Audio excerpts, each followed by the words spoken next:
पिछले चैप्टर की लास्ट में हमने देखा था कि यूजीन और एनिका आशीष का ड्यूल स्टार्ट होने वाला होता है। इस चैप्टर की शुरुआत में हमें उस समय का सीन दिखाया जाता है जब सुनबे शैमनिज्म परफॉर्म कर रही होती है। उसी दौरान वो कहती है, जैसे मेजेस अपनी स्ट्रिंग से मैजिक करते हैं, उसी तरह शैमन स्ट्रिंग के माध्यम से नेचर से कम्युनिकेट करके स्काई, अर्थ और वाटर से मिरेकल क्रिएट करते हैं, जिससे ये वर्ल्ड उनके साथ फ्लो करता है। और इसी के साथ यूजीन अपनी आंखें धीरे धीरे खोल रहा होता है और सुनबे आगे कहती है, ये दुनिया भी जिंदा है, मतलब इसके पास अपनी खुद की चेतना है। इसी के साथ यूजीन अपनी पूरी आंखें खोल चुका होता है और आसपास देखता है तो वहां पर उसे बहुत ही खूबसूरत नज़ारे दिखते हैं, जिन्हें देखकर उसकी आंखें खुली की खुली रह जाती हैं। इसी दौरान सुनबे आगे कहती है, जब तुम इस दुनिया में खुद को मिला लोगे तब तुम ट्रू वर्ल्ड को देख पाओगे। इसके बाद सुनबे यूजीन से कहती है, अब बताओ ये दुनिया तुम्हें कैसी दिख रही है और क्या तुम्हारी आंखें अब और भी ज्यादा चीजें देख सकती हैं। तब यूजीन भी मुस्कुराते हुए कहता है, हाँ बिल्कुल, अब मैं एक नई दुनिया देख सकता हूँ। यूजीन और सुनबे की इस बातचीत को सुनकर एक बच्चा कहता है, आखिर ये लोग इस दुनिया की बात कर रहे हैं। इसके बाद सीन शिफ्ट होता है और हमें अरीना का सीन दिखाया जाता है, जहां अनिका आशीष यूजीन को देखकर थोड़ी चौंक जाती है और कहती है, तुम थोड़े बड़े हो चुके हो। इसके बाद हमें ऑडियंस में बैठे कुछ स्टूडेंट्स को दिखाया जाता है, जिनमें से एक कहता है, तुम्हें क्या लगता है, क्या यूजीन अनिका आशीष के सामने टिक पाएगा? तब दूसरा लड़का कहता है, क्या तुम बेवकूफ हो, ये ड्यूअल साफ साफ अनिका आशीष जीतने वाली है। इसके बाद हमें बताया जाता है कि एक हफ्ते पहले यूजीन और अनिका आशीष के पावर लेवल के बीच बहुत बड़ा गैप था। यहाँ तक कि 12th क्लास के सारे बच्चे मिलकर भी अनिका आशीष को हरा सकते हैं, ये बात सिर्फ एक मजाक लगती थी। लेकिन 12th क्लास के स्टूडेंट्स के हार्डवर्क ने सभी लोगों का ध्यान अपनी ओर खींच लिया। और फिर जैसे जैसे 12th क्लास और बाकी स्टूडेंट्स ने यूजीन फेलिविया के पावर को देखा, उन्हें समझ आने लगा कि यूजीन असलियत में क्या चीज़ है। वो लेजेंडरी गार्डियंस का बेटा है और उसके सिबलिंग्स भी ऐसे वॉरियर्स हैं जिन्हें हराने के बारे में सोचना भी बहुत कठिन है। ऐसे में यूजीन फेलिविया के बारे में क्या कहा जा सकता है? इंटरेस्टिंगली, जैसे जैसे लोगों ने यूजीन के स्किल्स को देखा, उनमें से कुछ लोगों ने ही यूजीन के लिमिट को समझा और बाकी मेजेस की आंखों से यूजीन, जो एक स्वर्ड्समैन है, उसकी लिमिट्स को नहीं देखा जा सका। और जैसे जैसे उन लोगों ने यूजीन से अपनी नज़र हटाई, उन्होंने कुछ और नोटिस किया कि 12th क्लास के स्टूडेंट्स का यूजीन को अनलिमिटेड सपोर्ट अनफेयर है, क्योंकि अनिका आशीष के ऊपर एक स्पेशली डेजिग्नेटेड मेज होने की वजह से उस पर बहुत सारे रूल और रेगुलेशन हैं। इसलिए यूजीन को मिलने वाला हेल्प उन्हें फेयर नहीं लगा। और फैक्ट ये है कि जो वेपन एल्केमी से बने हैं और मैजिक से इंचांटेड हैं, उनके साथ यूजीन की एबिलिटी को ड्यूअल में चीटिंग कंसिडर किया जाएगा। इसलिए अब बाकी स्टूडेंट्स जिन्होंने कभी 12th क्लास को हल्के में लिया था, उन्होंने अब उन्हें सीरियस लेना शुरू कर दिया। ये सब देखकर लगता है कि यूजीन ने जो डिक्लेयर किया था कि सभी लोग 12th क्लास की एबिलिटीज को मानेंगे, वो बात अब सच हो रही है। लेकिन उतनी अच्छी तरीके से नहीं जितना यूजीन ने सोचा था, क्योंकि डी क्लास के साथ जो डिस्क्रिमिनेशन उनके टैलेंट के आधार पर होता था, उसे जस्टिफाइड ठहराया गया, जो सिर्फ सच्चाई को छिपाने के लिए था। असलियत में तो डी क्लास का रोल हायर क्लास के स्टूडेंट्स के लिए एक एग्जाम्पल है कि बिना टैलेंट के लोगों के साथ क्या होता है।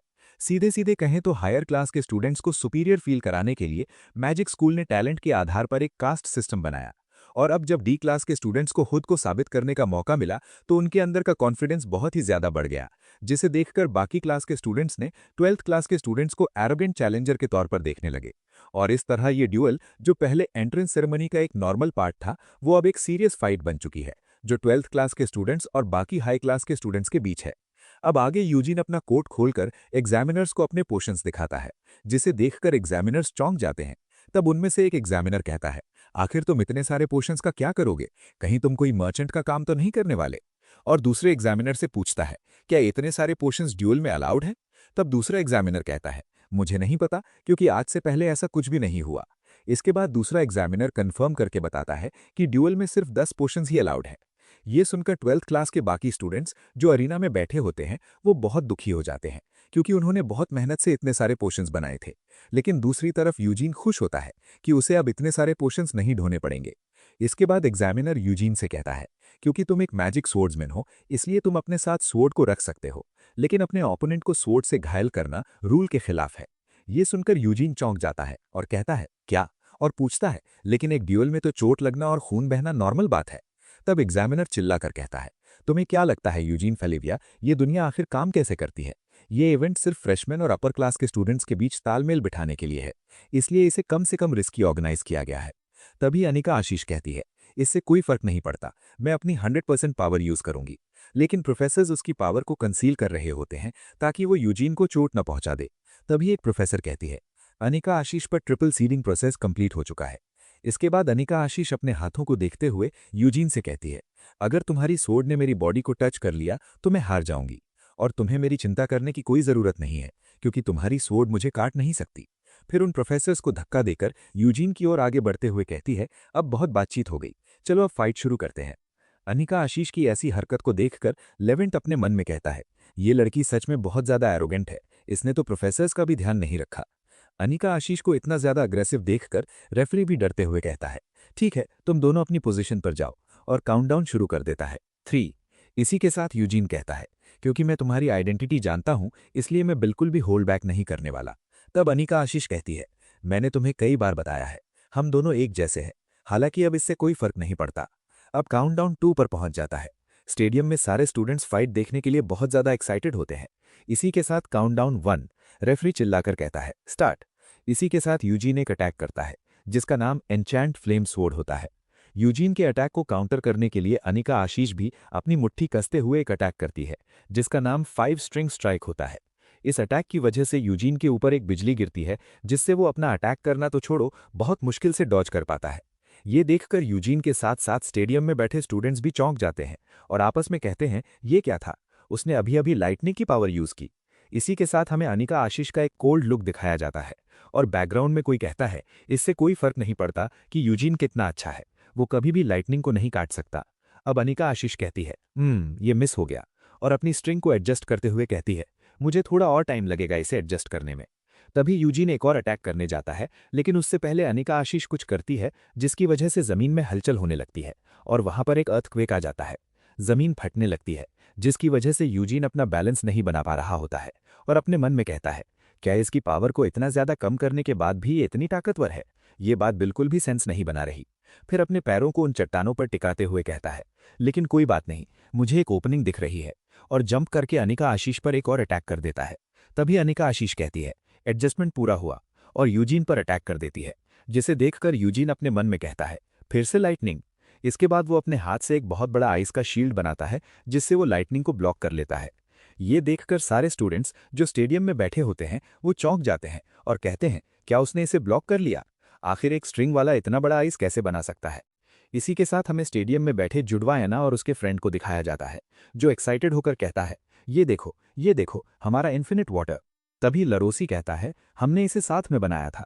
तभी वेंट कहता है, नहीं, ये इन्फिनिट नहीं है, लेकिन उससे कम भी नहीं है, और आगे इस वेपन के बारे में बताते हुए कहता है, हमने लगभग 10 लीटर पानी को कंप्रेस करके इसमें भर दिया है, और तो और इसमें लाइटवेट एन्चैंटमेंट भी है, जो कुछ खास नहीं है, लेकिन अगर यही किसी ऐसे के हाथ में हो जो आइस मैजिक में एक्सपर्ट हो, तो इसे एंडलेस बार यूज किया जा सकता है।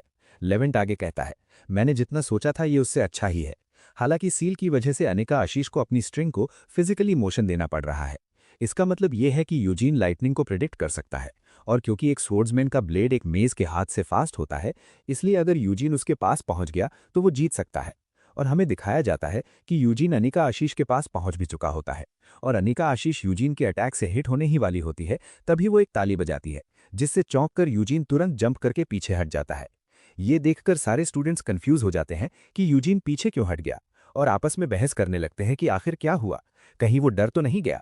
और हमें बताया जाता है कि ऑलमोस्ट सभी स्टूडेंट्स को यूजीन के पीछे हटने का रीजन नहीं पता था, सिवाय कुछ प्रोफेसर्स और ऐसे स्टूडेंट्स के जो बहुत ही ज्यादा टैलेंटेड थे।